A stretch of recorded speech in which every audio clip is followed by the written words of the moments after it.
Kamusta? Mabuti! For today's video. For today's video, ito pa nga yung araw na inilabas ko si Nilush bago umuwi ako ng Pinas. At pagkatapos namin mag-shopping ay dumaan muna nga kami din sa may bakery para bumili ng cake o uga ang tawag dito. Ilang araw na nga nagre-request si Lola na bumili daw ako ng cake, ang kaso ay wala naman nung kanyang gusto. Bili ni Lola kapag wala daw ay kahit ano na lamang ang aking bilhin at yan nga ang aking kinuha na orange cake. Ibinili ko nga din si Lola niyang tinapay na may butas sa gitna o bagelak ang tawag dito at isinasawsaw yan ni Lola sa kape. Ay nga't binigyan ako ni Nilush ng pambayad at nasa mahigit 900 pesos yan sa pera natin sa Pinas. Masasarap nga mga tinapay dyan at laging bagong luto at halos laging ubos ang kanilang mga paninda. Yun nga kanilang mga tinapay na paninda dito ay kung sa atin sa Pinas ay espesyal na yan. At dito nga lamang din ako sa Israel nakakita na kapag bumili ka ng kanilang pastries ay hindi per peraso ang bayad kundi tinitimbang per grams ang pagbabayad. At pagkatapos nga namin bumili ay pauwi na kami niyan at fast forward ay andito na nga kami sa labas ng aming building. Buti na nga lamang at kahit medyo nagtagal kami sa labas at dumaan pa nga kami sa bilihan ng tinapay ay hindi kami inabutan ng tawag ni Lola sa telepono. At minsan nga kapag natatagalan kami ay tinatawagan na kami ni Lola at tinatanong kung nasaan na kami at umuwi na daw kami.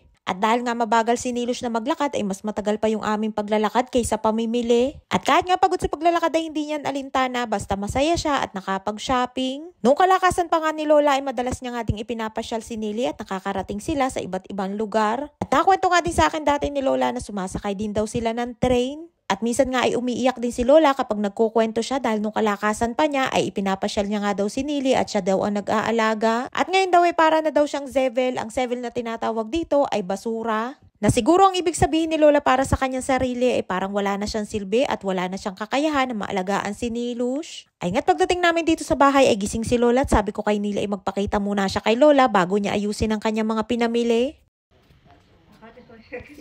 Kama? Atay lak kasi, paksab.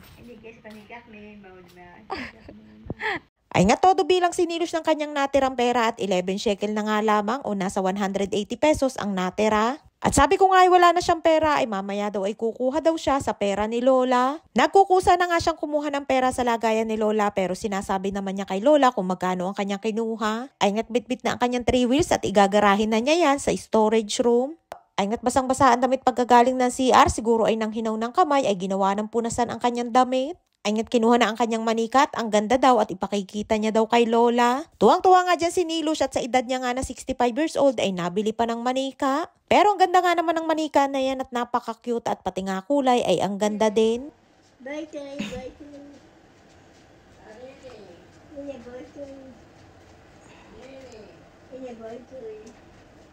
Ay nga tinawag na ni Lola si Nilush at gusto niya din daw makita yung manika. Habang papunta nga si Nilush sa kwarto ni Lola ay parang nga lamang bata na tuwang-tuwa at excited ipakita kay Lola ang kanyang bagong manika.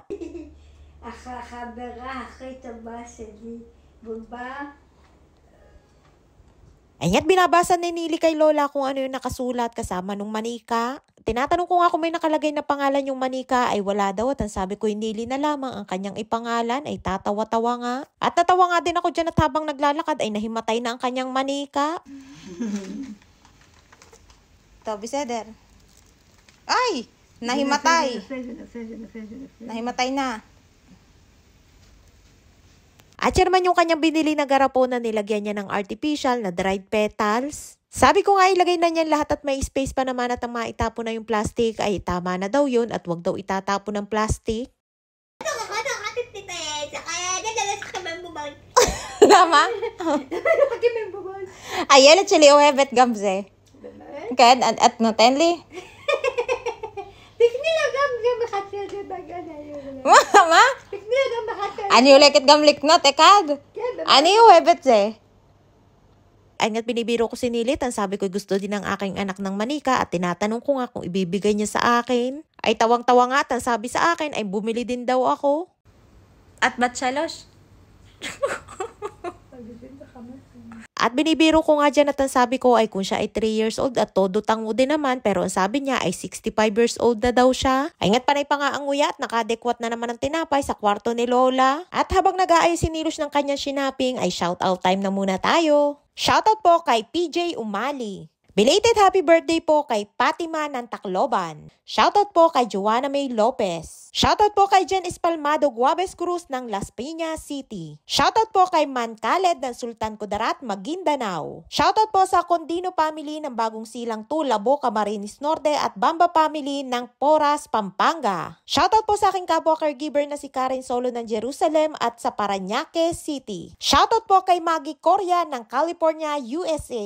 At belated happy birthday po kay Basyon Mejeliano Arroyo ng Nagcarlan, Laguna. Maraming po salamat sa inyong support at laging panonood. Mag-ingat po kayo palagi. At eto naman yung toilet seat cover na aming binili para sa banyo ni Nilush. Buti na nga lamang at nakakita niya si Nilush at matagal na nga sira yung nasa kanyang toilet at lagi na nga lamang nahuhulog. Nasa mahigit 800 pesos nga lamang ang bili namin dyan at kung si Manong Yoram nga ang bibili at magkakabit niyan ay aabutin niya na mahigit 4,000 pesos. Kaya sa halip na magbayad si Lola ng malaki, ako na nga lamang ang nagkabit at mabilis ko din namang nailagay. At ayun naman si Nilush at tatawa-tawa at kumuha daw siya ng pera sa lagayan ni Lola at may pang shopping na ulit. Ay siya, hanggang dito lamang ating kwento for today's video and please subscribe to my YouTube channel. Please follow and share. Salamat!